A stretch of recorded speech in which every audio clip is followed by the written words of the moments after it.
Hi, so this should be a very quick video, but I guess we'll see how it goes. So this video is about when your neighbors perpetuate the abuse by believing in your abuser. So I kind of felt things were off when my neighbor was telling my daughter things really weird and strange things like Christmas is canceled or the holidays are canceled, and my daughter is pretty young, so for a grown adult like in your 60s probably to ruin the magic of Christmas for a child is pretty I would say demonic. I would say evil. But that gave me a hint to think that the my neighbors were in on hearing about the abuse that's going on, and allowing it to happen and actually perpetuating it.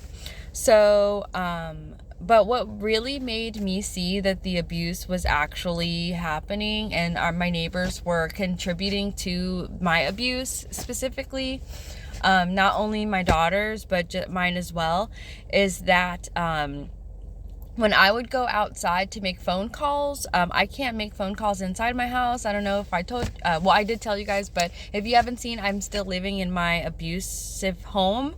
So I have to frequently go outside to be protected, because whatever I have is used against me, either by telling, when I'm going in the room, they're telling me, mocking about what I'm saying, or they'll try to intimidate me even further violently, physically.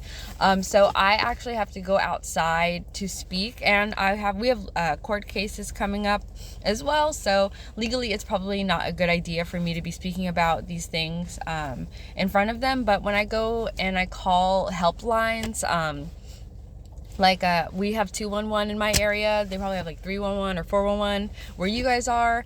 But so when I call churches, places like that, domestic violence shelters, places like that, domestic violence hotlines, to see what I can do without leaving my home, because I can't. I will tell you guys about that if you guys want to know. But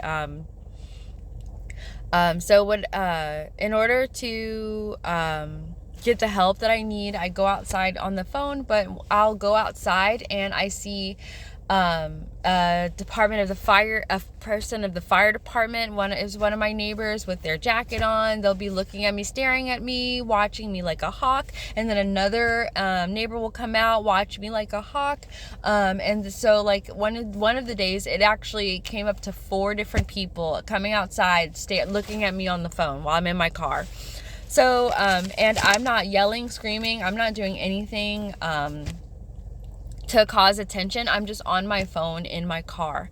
So this is very detrimental, and I was actually on the phone with a therapist at the time who worked for 211. She told me that she was a therapist later on, but I think it was actually the hotline that they gave me for family domestic violence, and that the therapist was a part of that, actually, not the 211 operator. But they ended up telling me, because I told them, hey, I have 4 neighbors just staring at me on the phone right now.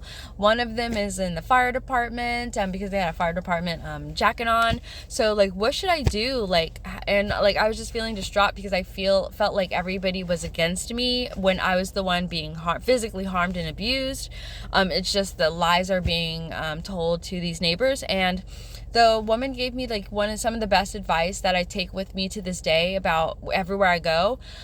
She said, if that's how they feel, let them feel that way. It shows them how little of a person and she didn't say this, but how low quality of people they are, how unintelligent of people that they are to believe such things that aren't true. And then honestly, once you are going about your days and they see that you are not harmful in any sort of way, and then they see who you are as a person, And if they are watching you so diligently, like for me in my instance, they have stopped watching me so harshly because they see that, well, some of them, I don't know if all of them are, I'm not going to say that they have because they could be, but my neighbors have stopped like stalking me at like a hawk, because they've watched me and see who I am as a person, and they see how I am as a mother, and all of the lies that have been told to them, they visually see are not true, and they can even get in trouble because I've been recording my family. So, and I'm actually like telling my story now. So, I don't mind dragging anybody into litigation, if they are in the wrong, if they deserve to be dragged into litigation, because I'm not going to have my name tarnished and dragged in the mud for things that I have not even done. It's insane. So, that's like the biggest piece of advice that was given to me is let them watch you, let them perpetuate this abuse, because if I catch that abuse on camera, I can drag them right along in the litigation. I'm going to get some lawyers onto that as well.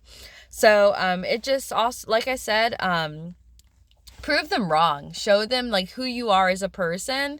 You shouldn't, it's sad that you have to prove yourself to anybody, and honestly, just remember who you are as a person, which is super important. But just to keep your head up, your hopes high, just remember who you are as a person. But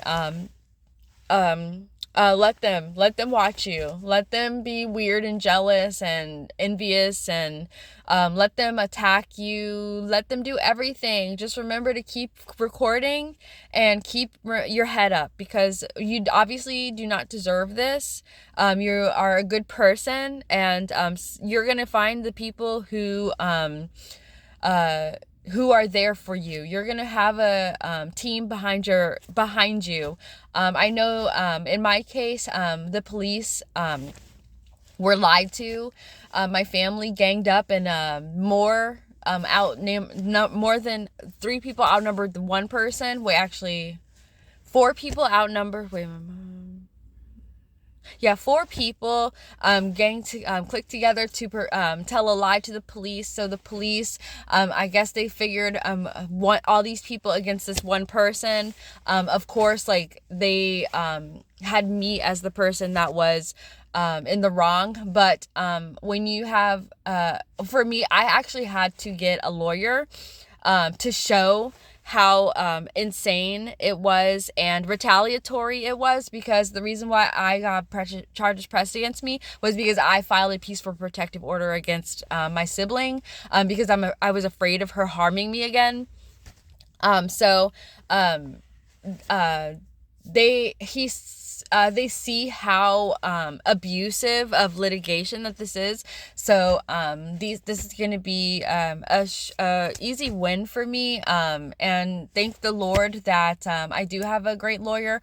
But I in my case, I did have to get I had to pay for legal representation, because I didn't go to law school. I know lawyers know legalese is what they call it. So I just had to have somebody fight my case for me, and I was very grateful to find like a great lawyer who was very knowledgeable, and obviously immediately saw the abuse that was going on with me.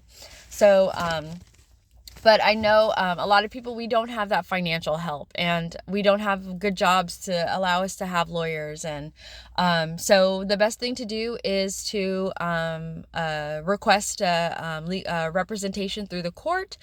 Try to save up as much as you can, and just make sure you remember who you are mentally. Maybe you have to cut back with going to a therapy or something, like just to pay for your lawyer.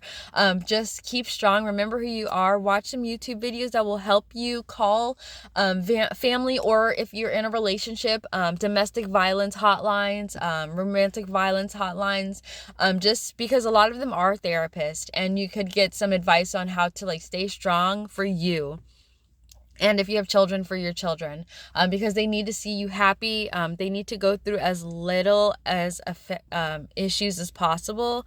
so that they can maintain some sort of normalcy, even though our lives or your life could be absolutely in shambles and going downhill.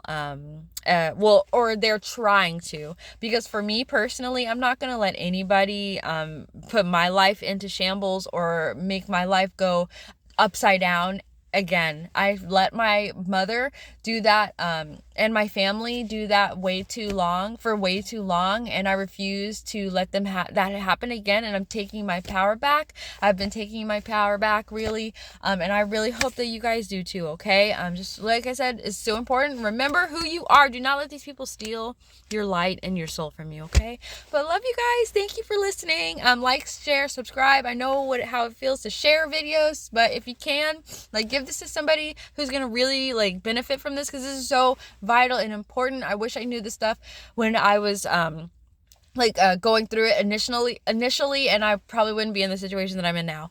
But thank you so much, and I hope you guys have a great day. Bye bye.